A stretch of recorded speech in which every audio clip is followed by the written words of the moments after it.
शादीशुदा हो या सुहागन स्त्री, अगर आप रात में बाल खोलकर सोती है तो ये वीडियो आप ही के लिए है। दोस्तों, इसी के साथ इस वीडियो में हम जानेंगे कि कौन सी ऐसी गलतियां हैं जो सुहागन महिलाओं को कभी भी नहीं करनी चाहिए और कौन से ऐसे काम हैं जो उन्हें जरूर करने चाहिए जिससे घर में सुख समृद्धि बनी रहे।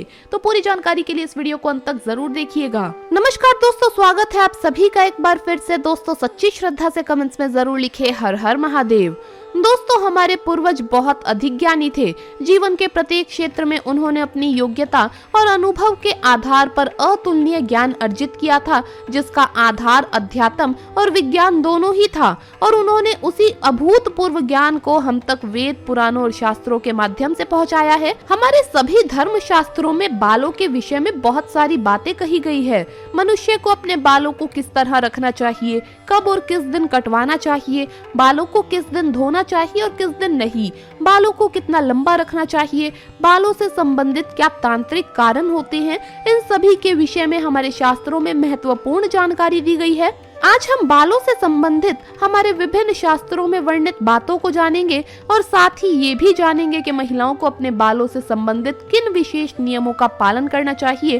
पर उससे पहले आपसे रिक्वेस्ट है कि वीडियो को लाइक करें, अपने दोस्तों के साथ शेयर करें और अगर आपने अभी तक चैनल को सब्सक्राइब नहीं किया तो सब्सक्राइब करके बेल आइकन जरूर प्रेस कर लें। दोस्तों, पहली बात, हिंदू धर्म में सप्ताह का प्रत्येक दिन किसी न किसी भगवान को समर्पित होता है और हर दिन के कुछ नियम अवश्य बनाए गए हैं। इसी तरह बाल कटवाने से संबंधित भी कुछ नियम होते हैं जो हर दिन के हिसाब से अलग अलग होते हैं। जैसे बाल कभी भी मंगलवार, गुरुवार और शनिवार को कटवाने नहीं चाहिए।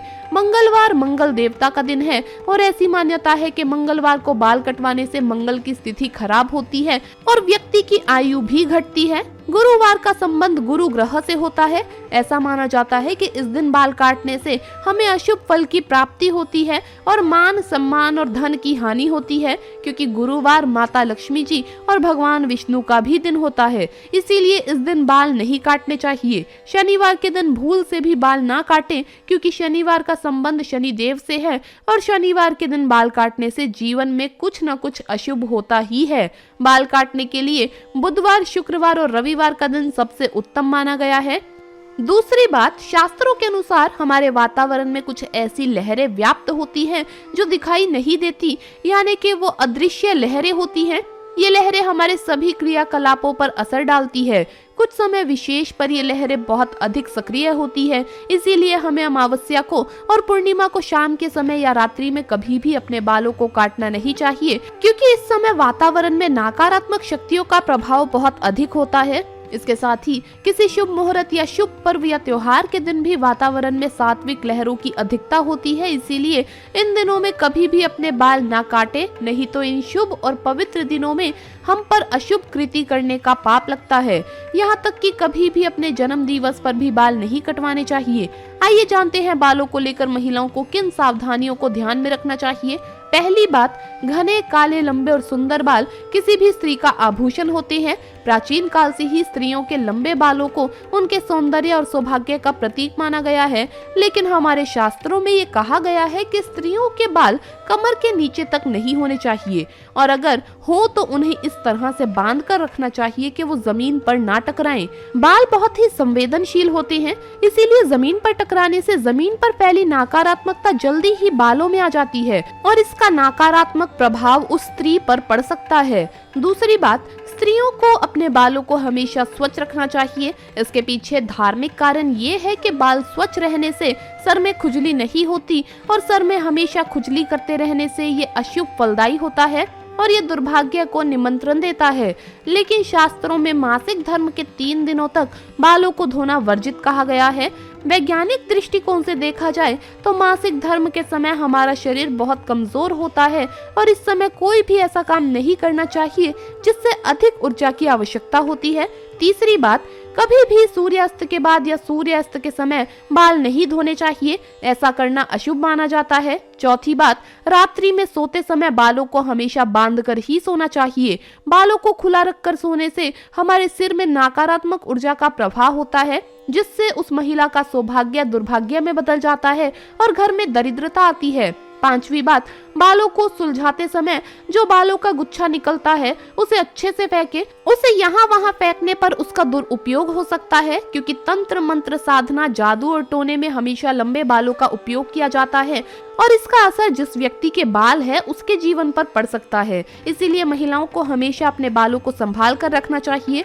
दोस्तों, कहा जाता है कि जो इंसान मेहनत करता है वही सफल होता है। तरक्की के लिए मेहनत तो करनी ही होती है। वैसे मेहनत के साथ साथ एक और चीज भी है जिसकी आवश्यकता मनुष्य को होती है, और वो है किस्मत। हमारी कुछ सामान्य से दिखने वाली गतिविधियों से भी हमारे जीवन में अप्रत्यक्ष बदलाव होते रहते हैं। हमारी गलतियों के कारण ही घर में दरिद्रता बनी ही रहती है।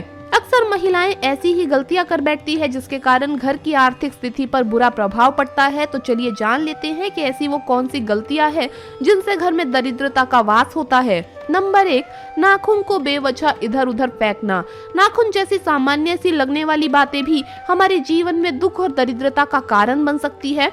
रात को नाखून काटना, नाखून कुतरना और नाखून काटकर घर में इधर उधर फेंकना आदि वास्तुशास्त्र के दृष्टिकोण से गलत है। ऐसा करने से राहु और केतु ग्रह हमारी ओर आकर्षित होते हैं। ये हमारे जीवन पर अपना दुष्प्रभाव डालते हैं। इसी कारण से हमारी आर्थिक स्थिति भी प्रभावित होती है। नंबर 2, घर के बाहर कचरा इकट्ठा होने देना। हमेशा याद रखें कि अपने घर के मुख्य द्वार के बाहर या आसपास कचरा इकट्ठा ना होने दें। अपने घर का मुख्य द्वार सदैव माता लक्ष्मी के आगमन के लिए तैयार रखना चाहिए। कचरा और गंदगी देखकर माता लक्ष्मी आपके द्वार से ही वापस लौट जाएगी। ऐसा करने से दरिद्रता का आपके घर में प्रवेश हो जाता है। नंबर 3, मनहूसियत का फैलना।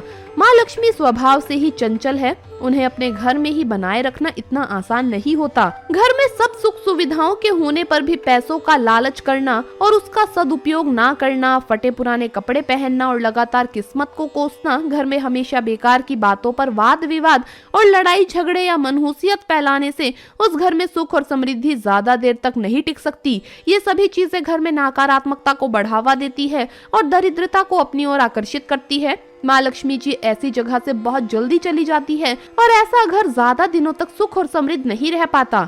नंबर 4, भूखे को भोजन ना कराना। अगर घर के द्वार पर कोई भूखा व्यक्ति या जानवर खड़ा हो तो उसे भूखा ना जाने दें। आप में सामर्थ्य है, इसीलिए वो आपके द्वार पर आए हैं। और तो और साधु संतों का तो भूल से भी अपमान ना करें। दोस्तों, नंबर 5, चौखट का अपमान करना।